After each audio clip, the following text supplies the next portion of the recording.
if you look into the work that you did with an enchantment, could you talk a little bit about what would be a few of the fundamentals that we need to remember about execution, about making something happen?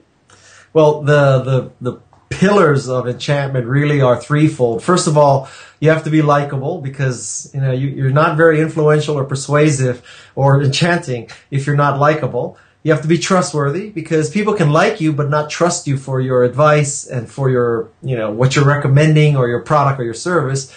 And then you have to have a great product or service.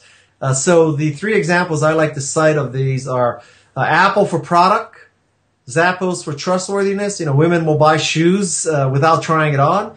And finally, for the likability is Richard Branson of Virgin, because the first time I met him, he asked me if I flew on Virgin. I said no, and he got on his knees and started polishing my shoes with his jacket. Those are the three key points. And I think one of the ironic things that I've learned in my career is you would think if you have something that's really innovative, you're executing on this great revolutionary kind of thing, you would think that it would be easy because the world would see how much different and better you'd be.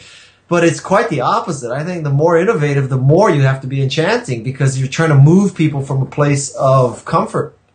So when you're trying to move people into a place where when people think about change, often they think about being afraid. I mean, that's the mythology around fear. How is this different in terms of getting through that fear?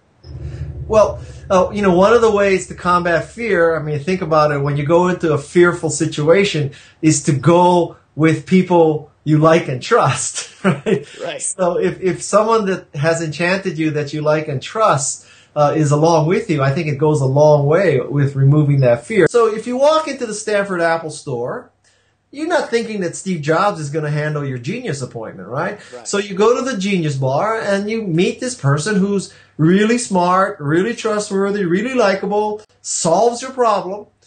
For all intents and purposes, that person is Apple for you. Likable, trustworthy, great product. Boom, you're enchanted.